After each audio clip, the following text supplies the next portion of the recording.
ಬಂಗಾಳ ಕೊಲ್ಲಿಯಲ್ಲಿ ವಾಯುಭಾರ ಕುಸಿತವಾಗಿರ್ತಕ್ಕಂಥ ಹಿನ್ನೆಲೆ ರಾಜ್ಯ ರಾಜಧಾನಿಯಲ್ಲಿ ಒಂದು ವಾರದಿಂದ ಅಬ್ಬರಿಸಿ ಬೊಬ್ಬರಿತಾ ಇದ್ದಂಥ ವರುಣ ಇಂದು ಕೊಂಚ ಬ್ರೇಕ್ ಕೊಟ್ಟಿದ್ದು ಜೂನ್ 3ರಿಂದ ಮತ್ತೆ ತನ್ನ ಆರ್ಭಟವನ್ನ ಶುರು ಮಾಡಲಿದ್ದಾನಂತೆ.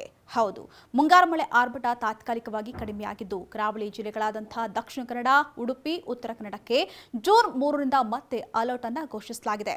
ಅಲ್ಲಿವರೆಗೂ ಕೂಡ ಮೋಡ ಹಾಗೂ ಬಿಸಿಲಿನ ವಾತಾವರಣ ಇರಲಿದೆ ಅಂತ ಹೇಳಿ ಹವಾಮಾನ ಇಲಾಖೆ ಮುನ್ಸೂಚನೆಯನ್ನ ನೀಡಿದೆ. ಇನ್ನು ಬೆಂಗಳೂರು ಸೇರಿದಂತೆ ಚಿಕ್ಕಮಗಳೂರು, ಚಿತ್ರದುರ್ಗ, ತುಮಕೂರು, ಬೀದರ್, ಕಲಬುರಗಿ, ಯಾದಗಿರಿ, ರಾಯಚೂರು, ಬಳ್ಳಾರಿ, ಚಿಕ್ಕಬಳ್ಳಾಪುರ, ಕೋಲಾರ, ಬೆಂಗಳೂರು ಗ್ರಾಮಾಂತರ, ದಕ್ಷಿಣ ಕನ್ನಡ, ಉಡುಪಿ ಹಾಗೂ ಉತ್ತರ ಕನ್ನಡ ಜಿಲ್ಲೆಗಳಿಗೆ ಇಂದು ಸಾಧಾರಣ ಮಳೆಯಾಗುವಂತ ಸಾಧ್ಯತೆ ಇದೆಯಂತೆ. ಇನ್ನು ನಾಳೆ ಬಳ್ಳಾರಿ, ಬೆಂಗಳೂರು ನಗರ, ಬೆಂಗಳೂರು ಗ್ರಾಮಾಂತರ, ಚಿಕ್ಕಬಳ್ಳಾಪುರ, ಚಿತ್ರದುರ್ಗ, ದಾವಣಗೆರೆ, ಕೋಲಾರ, ರಾಮನಗರ, ಶಿವಮೊಗ್ಗ, ತುಮಕೂರು ಹಾಗೂ ವಿಜಯನಗರ ಜಿಲ್ಲೆಗಳಿಗೆ ಒಣಹವೆ ಮುಂದುವರಿಯುವಂತಹ ಸಾಧ್ಯತೆ ಇದ್ದು ಜೂನ್ 3ರಿಂದ ಮತ್ತೆ ಈ ಜಿಲ್ಲೆಗಳಿಗೆ ಯೆಲ್ಲೋ ಅಲರ್ಟ್ ಅನ್ನು ನೀಡಿದ್ದು ಜನರು ಎಚ್ಚರಿಕೆಯಿಂದ ಇರಬೇಕಾಗಿದೆ.